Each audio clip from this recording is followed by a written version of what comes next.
Meu nome é Larissa Gomes, tenho 28 anos e trabalho há 3 anos como auxiliar de limpeza nos andares executivos da Andrade Global. Ninguém imaginaria que a jovem que limpava silenciosamente cada canto daqueles escritórios guardava um conhecimento capaz de mudar o destino de toda a empresa. Meu Deus, como isso pode estar acontecendo agora? Pensei, enquanto ouvia a voz de Rodrigo Andrade ecoar pelos corredores do 45º andar. O CEO bilionário andava de um lado para o outro em seu escritório de vidro, com o telefone grudado na orelha e o senho franzido. De onde eu estava, podia vê-lo gesticular com desespero enquanto observava as enormes janelas. A delegação japonesa acabava de chegar em 3 carros pretos estacionados junto à entrada principal. O tradutor oficial havia cancelado em cima da hora, por conta de uma emergência familiar. Em 15 minutos, aqueles executivos estariam sentados na sala de reuniões para fechar um contrato de 200 milhões de dólares. E tudo dependia de alguém que pudesse se comunicar perfeitamente com eles. Senhor Andrade, tentei todos os tradutores da cidade, ouvi Helena, sua assistente executiva, dizer: nenhum está disponível para uma reunião dessa magnitude com tão pouco tempo. Vi Rodrigo afrouxar a gravata italiana. Uma gota de suor escorreu por sua têmpora. 20 anos construindo a Andrade Global, e tudo poderia ruir por uma barreira linguística. Os japoneses eram conhecidos por seus protocolos rigorosos de comunicação. Jamais aceitariam uma reunião por aplicativos de tradução ou gestos improvisados. Respirei fundo. Era agora ou nunca. Minha voz saiu mais firme do que eu esperava. Com licença, senhor Andrade, mas eu falo japonês fluentemente. Todos se viraram ao mesmo tempo para me encarar. Eu estava ali, ao lado de uma mesa, com o pano ainda nas mãos e o uniforme azul marinho que usava todos os dias há 3 anos. Sempre fui discreta, eficiente, invisível para quase todos. Até aquele momento. Larissa, isso não é a hora para brincadeiras. Estamos falando de um acordo internacional bilionário. Rodrigo me olhou como se me visse pela primeira vez. Você fala japonês? Perguntou com incredulidade e uma pontinha de desespero. Japonês, coreano e um pouco de vietnamita, respondi sustentando seu olhar sem pestanejar. Estudei linguística oriental na Universidade Federal de Florianópolis antes de começar a trabalhar aqui. Jamais pensei que 3 anos limpando aqueles escritórios me preparariam para isso. Mas, durante todo esse tempo, enquanto tirava o pó das mesas da diretoria, absorvi cada conversa, cada estratégia, cada gesto dos executivos, especialmente os de Helena. A expressão de Helena mudou de deboche para irritação em segundos. Rodrigo, você não pode estar falando sério. Uma faxineira liderando a reunião mais importante do ano? Mas eu vi no rosto de Rodrigo algo que nunca tinha visto em todos esses anos o observando sem ser notada: dúvida. E também uma necessidade desesperada de alguém que resolvesse o problema. Prove, ele disse de repente. Diga algo em japonês, inspirei fundo. Sabia que tudo dependia da firmeza da minha voz. Falei com a entonação mais clara que aprendi na universidade, pronunciando cada palavra com respeito e convicção. Mesmo sem entender uma única sílaba, vi nos olhos dele que ele sentiu a autoridade e a naturalidade na minha voz. O que você disse? Perguntou, ainda processando o que ouvirá. Que é uma honra recebê-los aqui e que espero que nossa cooperação traga resultados mutuamente benéficos, expliquei com calma. É uma saudação empresarial bastante respeitosa na cultura deles. Helena cruzou os braços, desconfortável. Rodrigo, pense bem. O que eles vão pensar quando perceberem que você colocou uma faxineira numa reunião executiva?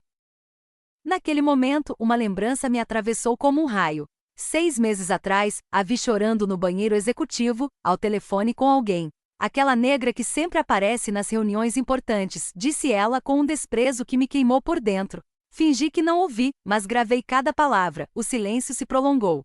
Rodrigo me encarava como se estivesse avaliando cada segundo da minha vida que ele desconhecia. Você tem 20 minutos para se aprontar, disse por fim, com voz firme. Vista algo apropriado e me encontre na sala de reuniões. Enquanto saía, senti o olhar de Helena cravado nas minhas costas. Você perdeu o juízo, ela sussurrou, furiosa. Quando isso der errado, será o fim da sua carreira, mas eu já não pensava mais nela. Todo o meu corpo vibrava com uma certeza, eu esperei por esse momento por anos. Ninguém imaginava o quanto. Corri até o vestiário de manutenção, com o coração batendo tão forte que minhas mãos tremiam. Me olhei no espelho e por um segundo hesitei. Vi a mulher que há 3 anos limpava mesas alheias. Aquela que todos assumiam que não tinha nada a oferecer. Mas vi também algo mais profundo. determinação. Peguei emprestado um conjunto preto da recepcionista que era do meu tamanho. Prendi o cabelo num coque elegante. Controlei minha respiração até que estivesse firme novamente. E voltei ao 45º andar. Quando entrei na sala de reuniões, o silêncio foi imediato. Sentia os olhares que iam da surpresa à incredulidade. Meu Deus, murmurou Tomás, o CFO, sem se preocupar em baixar a voz? É realmente a mesma pessoa? Helena se inclinou para a assistente e sussurrou com desprezo. Pode enfeitar carvão com joia, mas continua sendo carvão por dentro. A porta se abriu e a delegação japonesa entrou, impecável em seus ternos escuros. Olhavam para a vista da cidade como se fossem avaliar o mundo. Eu sabia, não podia errar. Rodrigo fez as apresentações formais. Quando chegou minha vez, sua voz manteve-se firme. Esta é Larissa Gomes, nossa especialista em relações internacionais para o mercado asiático. Cada palavra foi medida com cuidado. O líder da delegação, Sr. Sato, me saudou com uma leve inclinação de cabeça. Respondi em japonês perfeito, agradecendo pela pontualidade e pela honra da visita. Vi os olhos dele se iluminarem com surpresa e respeito. Os primeiros 15 minutos passaram com uma fluidez que ninguém esperava. Eu traduzia cada nuance cultural, cada gesto diplomático, cada piada que fazia os executivos rirem. Tudo fluía bem. Até que Helena decidiu intervir. Larissa interrompeu com um sorriso venenoso. Talvez devêssemos explicar aos nossos convidados sua trajetória profissional única aqui na empresa. Rodrigo lançou um olhar de advertência, mas ela continuou. É tão inspirador ver alguém se reinventar dessa forma, progredir na vida, por assim dizer. O tom condescendente me atingiu como um golpe. Lembrei de tudo que sacrifiquei desde os 18 anos. Quando tive que largar a faculdade porque minha mãe, diabética, perdeu o emprego. Ninguém mais cuidaria dela ou pagaria as contas médicas. Respirei fundo antes de responder. A vida nos ensina que as oportunidades surgem de formas inesperadas. Falei com dignidade, enquanto o Sr. Sato nos observava com o senho franzido. Helena fez uma pausa teatral antes de arrematar. Mas sério, quem diria que alguém que limpava esta sala 3 anos atrás estaria sentada à mesa hoje? A pausa foi calculada. Queria que cada membro da delegação processasse aquele comentário. Vi o Sr. Sato franzir a testa. Na cultura dele, hierarquia é coisa séria. Aquela insinuação colocava tudo em risco. Rodrigo interveio rapidamente. O que a Helena quis dizer, disse com a voz tensa, é que valorizamos o talento onde quer que ele esteja. Mas o estrago estava feito. Senti na hora. As expressões mudaram. Eles seguiam educados, corretos, mas a confiança desapareceu. A fluidez evaporou. Eu havia deixado de ser uma profissional. Me tornei uma curiosidade, e foi nesse instante que algo endureceu dentro de mim. Durante 3 anos, limpei aquelas salas enquanto ouvia estratégias, negociações e decisões que movimentavam milhões. Cada palavra, cada tática, cada mentira, eu absorvia tudo como uma esponja. Principalmente as de Helena. Lembrei de quando ela mentiu sobre os números do trimestre para impressionar um cliente. Ou quando se apropriou de um projeto que tinha sido feito por um analista, que foi demitido pouco depois por corte de orçamento. E de quando usou informações confidenciais para obter vantagens pessoais. Eu vi tudo, ouvi tudo, e acima de tudo, registrei tudo. A reunião terminou com um acordo preliminar sustentado apenas pela cortesia. O Sr. Sato prometeu considerar cuidadosamente a proposta, um eufemismo diplomático que significava talvez, se não aparecer coisa melhor. Quando a delegação saiu, Helena nem se deu ao trabalho de esconder o sorriso de satisfação. Bom, isso foi interessante, disse, recolhendo seus papéis com gestos teatrais. Talvez da próxima vez sejamos mais transparentes quanto às credenciais da nossa equipe desde o início. Vi Rodrigo apertar os dentes contendo a raiva. Mas antes que ele pudesse dizer algo, levantei-me e falei com a voz baixa, mas firme, mesmo com o corpo em chamas por dentro. Helena, disse, surpreendendo até a mim mesma com a serenidade, o Sr. Sato mencionou algo interessante antes de sair. Ela arqueou a sobrancelha, fingindo indiferença. Ah, é? O quê? Ele disse que ficou impressionado com minha fluência, mas confuso com a dinâmica hierárquica da reunião, expliquei, sem desviar o olhar do rosto dela. Confuso. Por quê? Perguntou, mas sua voz já não parecia tão segura. Porque, segundo ele me explicou, na cultura deles, quem fala o idioma assume automaticamente a posição de autoridade na negociação, respondi. Ele me pediu que ligasse mais tarde para esclarecer alguns aspectos culturais da apresentação. O silêncio que se seguiu foi espesso, quase sufocante. Vi o rosto de Helena endurecer. Pela primeira vez, parecia entender as implicações. Durante 3 anos para ela eu era um móvel, uma sombra. Agora estava claro que eu era muito mais. Depois de um momento, Rodrigo se virou para mim com uma expressão séria. Você tem razão, disse. Ligue para ele esta tarde. Esclareça tudo o que for necessário. Assenti. Recolhi minhas anotações e saí da sala com a cabeça erguida. Ao cruzar o corredor, ouvi Helena murmurar, furiosa. Isso não vai ficar assim. Não respondi. Já passei tempo demais engolindo o veneno dela. Naquela manhã, entendi que todo desprezo, toda humilhação, toda palavra usada para me diminuir só me dava mais motivos para ficar de pé. Vesti novamente meu uniforme azul marinho e retomei a rotina de limpeza. Enquanto empurrava o carrinho pelos corredores silenciosos, revia mentalmente cada documento, cada conversa, cada dado que acumulei ao longo dos anos. Olha quem voltou pro seu lugar, comentou Helena em voz alta ao me ver passar, garantindo que a contadora Jennifer a escutasse. Depois daquela palhaçada de hoje, pelo menos sabemos onde cada um pertence. Continuei limpando, movendo as mãos automaticamente, enquanto minha mente gravava cada palavra, cada gesto, cada sorriso de superioridade. Helena não fazia ideia de que, durante 3 anos, enquanto ela se vangloriava de seu sucesso, eu havia visto e registrado e-mails confidenciais abertos no computador dela, ouvirá telefonemas sobre manipulação de contratos e, principalmente, havia fotografado documentos escondidos na sua gaveta de baixo. Documentos que provavam como ela boicotou empresas pequenas e discriminou pessoas como eu. Naquele instante, meu celular vibrou discretamente no bolso do uniforme. Olhei a tela, uma mensagem em japonês, de um número desconhecido. Meu coração acelerou ao reconhecer o remetente. Era do Sr. Sato, Senhorita Gomes. Gostaria de conversar em particular sobre nossa empresa e possíveis oportunidades futuras. Podemos nos encontrar amanhã às 10 horas no Café Sakura, na Rua 42? Tenho uma proposta que pode interessá-la. Respirei fundo. Aquilo já não era apenas sobre tradução. Era algo muito maior. Naquela noite, em meu pequeno apartamento em São Paulo, abri o arquivo no computador que eu preparava havia 2 anos. Alguns diriam que era paranoia. Eu sabia que era preparo. Toda empresa tem seus segredos. E 3 anos sendo invisível nos corredores do poder me deram acesso a informações que podiam abalar estruturas. O nome do arquivo era Irregularidades Andrade Global e continha 63 páginas de provas meticulosamente reunidas, e-mails que Helena acreditava ter excluído, registros de ligações captadas pelo sistema de segurança quando eu trabalhava nos fins de semana, fotos de documentos que mostravam como ela sabotou contratos com empresas comandadas por minorias nos últimos 18 meses. Fiquei um tempo em silêncio, encarando a tela. Por muito tempo, me senti pequena, insignificante, alguém que só passava pano nas mesas dos outros. Aquela noite soube que nunca mais me veria assim.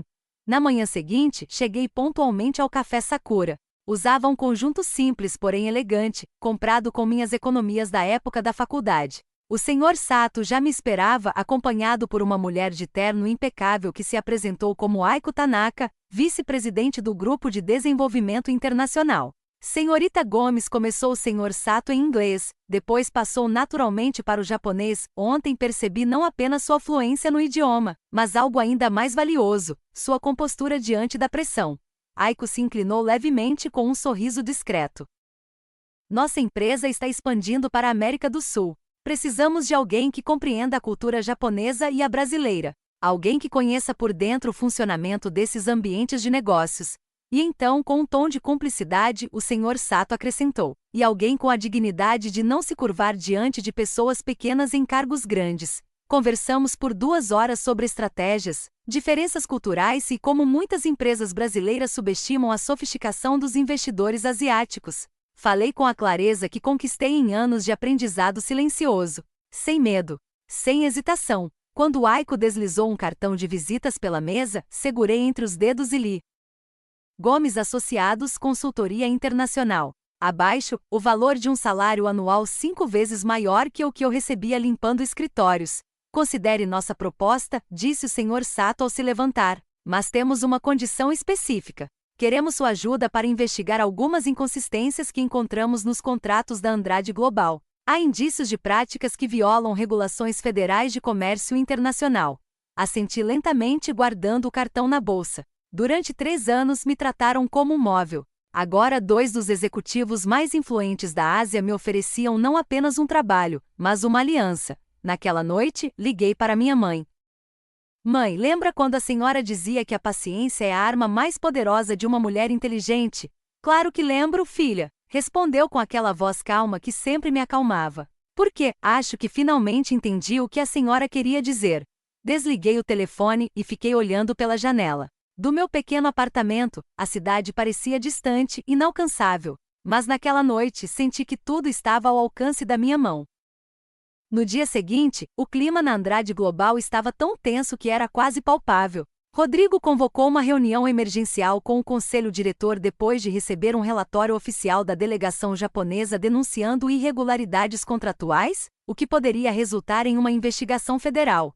Helena chegou confiante, usando um vestido vermelho vibrante e saltos altos que faziam seu domínio parecer absoluto. Estava Clara à noite mal dormida preparando seu discurso. Ela acreditava que conseguiria jogar a culpa em mim, a faxineira incompetente que Rodrigo havia levado para uma negociação internacional. Levantou-se diante dos 7 membros do conselho. Imagino que estamos aqui para discutir o fiasco de ontem, começou. Com voz firme. Como alertei previamente, confiar uma negociação dessa magnitude a uma funcionária sem qualificações foi uma decisão irresponsável, e agora nos custa 200 milhões de dólares. Foi então que a porta se abriu em silêncio. Entrei usando um conjunto cinza impecável. Não era emprestado. Comprei na noite anterior com o adiantamento da empresa japonesa pela minha futura colaboração. Trazia uma pasta de couro e meu notebook. Caminhei até me sentar ao lado de Rodrigo. Desculpem o atraso, disse com tranquilidade. Estava organizando informações importantes para esta reunião. Helena me lançou um olhar mortal. Com todo respeito, Rodrigo? Não entendo o motivo da presença dela aqui. Esta é uma reunião de executivos. Ela está aqui, respondeu ele sem desviar o olhar, porque a delegação japonesa exigiu sua presença para esclarecer as acusações. Respirei fundo enquanto ligava o notebook. Sabia que não haveria volta. O Sr. Sato me procurou ontem à tarde com preocupações específicas sobre as práticas de contratação da empresa, expliquei. De acordo com a investigação preliminar deles, foram encontradas evidências de fraude em licitações e sabotagem a concorrentes. Helena soltou uma risada tensa, tentando manter o controle. Isso é ridículo. Que tipo de prova uma faxineira poderia ter sobre operações executivas? Encarei-a sem piscar. O tipo de prova que se coleta quando, por 3 anos, as pessoas falam na sua frente como se você não existisse. Helena engoliu seco. Pela primeira vez, vi o medo em seu rosto. Conectei o notebook ao projetor. A primeira imagem foi um e-mail interno enviado por ela 6 meses antes, a um cliente da Mills Corporation. Este e-mail, expliquei com calma, contém informações confidenciais sobre propostas da nossa concorrente direta, a empresa Costa Oliveira. O silêncio foi absoluto. Isso é uma armação. Gaguejou Helena, buscando apoio nos olhares ao redor. Ela está inventando essas provas para se vingar porque eu a expus. Sem desviar o olhar, passei para a próxima tela. Este segundo documento mostra como a senhora inflou intencionalmente os custos de projetos liderados por funcionários negros e nordestinos. Quando os clientes cancelaram por valores abusivos, a culpa foi atribuída à suposta incompetência deles. A tela exibiu planilhas com alterações evidentes, cadeias de e-mails internos e vídeos das câmeras de segurança. 3 anos de silêncio se transformando em prova concreta. Isso é uma caça às bruxas, gritou Helena, levantando-se. Mas minha voz permaneceu firme. Senhor Andrade, a gravação que vou reproduzir agora foi feita pelo próprio sistema de segurança da empresa há 8 meses. Dei play no áudio. A voz de Helena encheu a sala. Não podemos deixar esse tipo de gente achar que pertence às salas de reunião. É questão de manter um padrão. Helena empalideceu.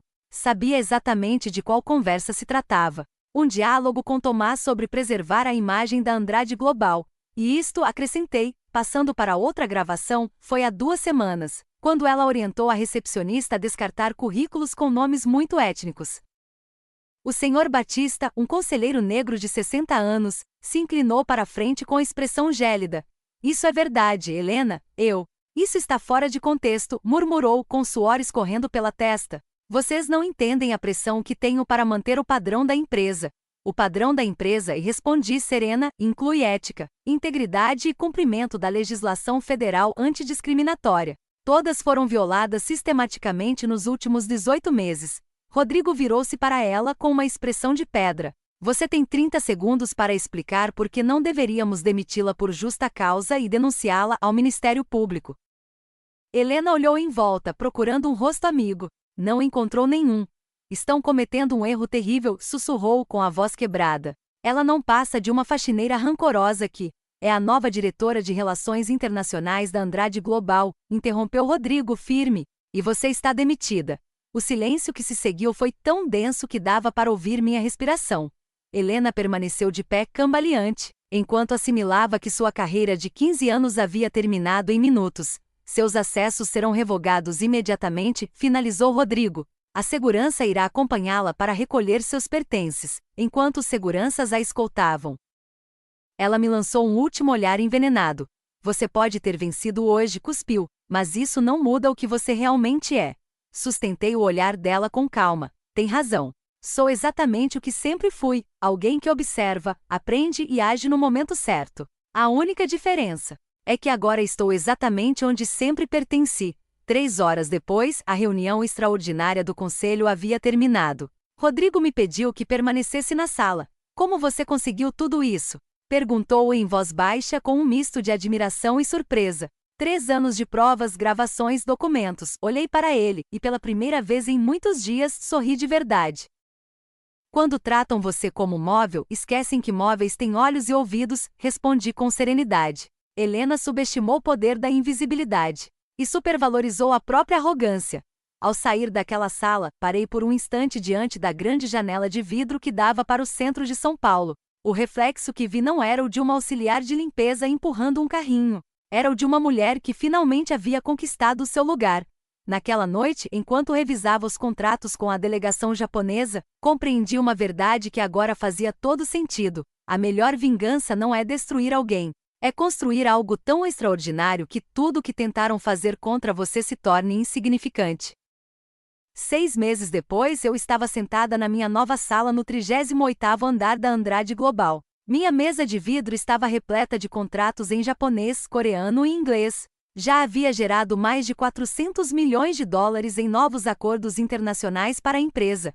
Larissa, a delegação sul-coreana, chegou. Avisou Jennifer, que agora era minha assistente pessoal. Estão ansiosos para conhecer a mulher que triplicou os negócios da empresa na Ásia em apenas meio ano. Olhei pela janela. A cidade que eu passava anos observando como um lugar reservado a outros agora se estendia diante de mim como meu território. Eu era uma das executivas mais respeitadas do Brasil. Meu salário anual de 300 mil dólares permitia que minha mãe recebesse o melhor tratamento médico possível para sua diabetes. E eu, enfim, estava concluindo meu MBA executivo na Universidade de Colômbia. E sobre a reunião com a Forbes na semana que vem? Perguntou Jennifer, folheando a minha agenda. Confirmada, respondi ajustando o blazer azul marinho, agora por escolha, não por imposição. Eles querem conversar sobre minha inclusão na lista das jovens executivas mais influentes do país. Do outro lado da cidade, Helena estava sentada em um pequeno apartamento alugado no bairro da Moca, após ser despejada do seu antigo duplex nos jardins. Na mesa da sala, acumulavam-se boletos de sessões de terapia e dezenas de cartas de rejeição de empresas onde havia tentado conseguir emprego. A investigação federal pelas práticas discriminatórias terminou com uma multa pessoal de R$50 mil e a proibição de exercer cargos executivos em empresas com contratos públicos por 5 anos. Naquela manhã, ela viu minha foto estampada na capa da Business Week, sorrindo ao lado dos executivos japoneses com o título A Tradutora que Revolucionou os Negócios Internacionais. Imagino que a ironia tenha doído como um soco. Enquanto isso, na Andrade Global, Rodrigo convocava o conselho para anunciar os resultados do semestre. Larissa Gomes não apenas salvou nosso contrato com o Japão, disse ele, diante da sala lotada. Ela abriu portas para mercados que antes pareciam inalcançáveis.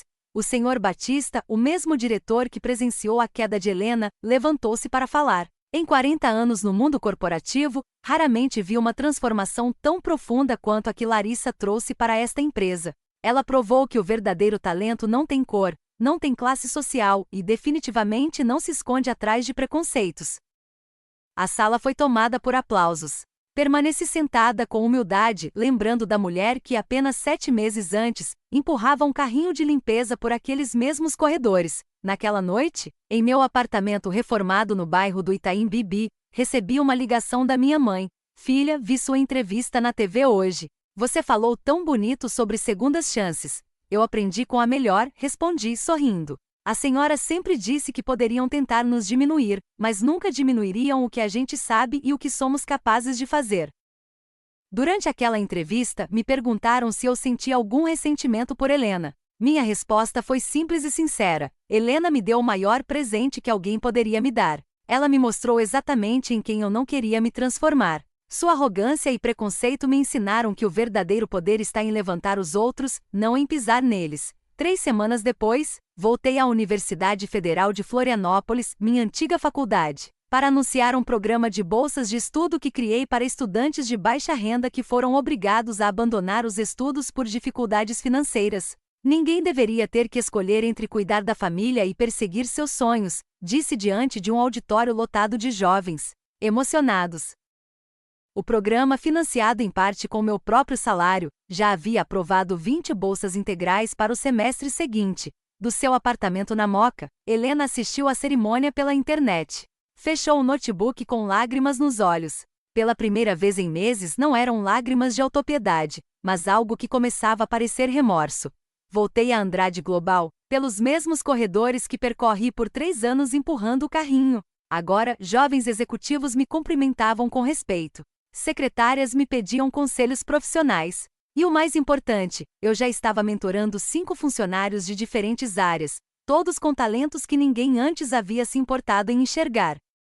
Um dia, Rodrigo me chamou para uma conversa reservada. Sabe o que acho mais fascinante em tudo isso? Disse ele. Você acabou com os abusos da Helena sem destruí-la pessoalmente. Apenas expôs a conduta profissional dela. Olhei para ele e respondi com a mesma tranquilidade de sempre. A melhor vingança não é destruir alguém. É construir algo tão extraordinário que tudo o que tentaram fazer contra você se torna irrelevante. Minha história provou que dignidade, preparo silencioso e constância podem vencer qualquer preconceito. Por 3 anos, minha invisibilidade foi minha maior força. Porque às vezes as pessoas mais poderosas são justamente aquelas que ninguém vê chegar. Se inscreva para receber mais histórias como essa.